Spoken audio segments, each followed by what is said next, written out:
ക്രൂശിത വഴിയിലൂടെ 11-ാം ദിനം. വിശുദ്ധ മത്തായി സുവിശേഷം 6-ാം അധ്യായം 9 മുതൽ 13 വരെയുള്ള തിരുവചനങ്ങൾ വായിക്കുമ്പോൾ ഈശോ ശിഷ്യന്മാരെ പഠിപ്പിച്ച മനോഹരമായ പ്രാർത്ഥന നമുക്ക് കാണുവാൻ സാധിക്കും. സ്വർഗസ്ഥനായ ഞങ്ങളുടെ പിതാവേ എന്നുള്ളത്. അന്നു വേണ്ടുന്ന ആഹാരം ഞങ്ങൾക്ക് നൽകണമേ എന്ന് നാം പ്രാർത്ഥിച്ചപ്പോൾ ഈശോ തൻ്റെ ശരീരരക്തവും നമുക്കായി മുറിച്ചു നൽകി. അപ്പമെടുത്ത് വാഴ്ത്തി വിരിച്ച് അവിടുന്ന് അരുളി ചെയ്തു, ഇത് എൻ്റെ ശരീരമാകുന്നു, നിങ്ങൾ ഇതിൽ നിന്നും വാങ്ങി ഭക്ഷിക്കുവിൻ. പാനപാത്രമെടുത്ത് കൃതജ്ഞതാസ്തോത്രം ചെയ്ത് അവിടുന്ന് അരുളി ചെയ്തു, ഇതെൻ്റെ രക്തമാകുന്നു, നിങ്ങൾ ഇതിൽ നിന്നും പാനം ചെയ്യുവിൻ. ഇതിലൂടെ ഈശോ നമ്മെ ഓർമ്മിപ്പിക്കുന്ന ഒരു കാര്യമുണ്ട്.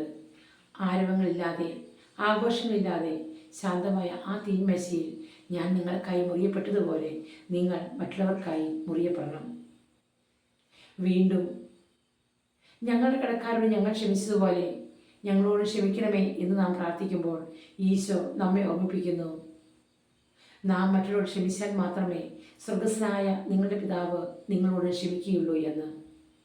മറ്റുള്ളവരോട് കരുണയും സ്നേഹവും കാണിക്കുമ്പോൾ ദൈവകൃപ നമ്മിലേക്ക് ഒഴുകുകയും അതുവഴി നമ്മളുടെ വിദ്വേഷവും പകയും വെറുപ്പും ഒക്കെ മാറി സ്നേഹത്തിൻ്റെയും ദയയുടെയും കരുണയുടെയുമായ ഒരു ജീവിതം നയിക്കുവാൻ നാം ഓരോരുത്തരും പ്രാപ്തരാകുന്നു. ഈ നോമ്പുകാലത്ത് പിതാവുമായി ഒന്നായി തീർന്ന ഈശോ നമുക്ക് വേണ്ടി മുറിയപ്പെട്ടതുപോലെ മറ്റുള്ളവർക്ക് വേണ്ടി മുറിയപ്പെടുവാൻ നമുക്ക് സാധിക്കണം. അപ്പോൾ മാത്രമേ നമ്മളിലുള്ള ഈശോയും മുറിയപ്പെടുകയുള്ളൂ. നമുക്ക് ഉള്ളും ഉള്ളതും മറ്റുള്ളവർക്ക് വേണ്ടി പങ്കുവയ്ക്കാം. കുരിശിൽ തൂങ്ങിക്കിടന്നുകൊണ്ട് ഈശോ ക്ഷമയുടെ മഹനീയ മാതൃക നമ്മെ പഠിപ്പിച്ചു.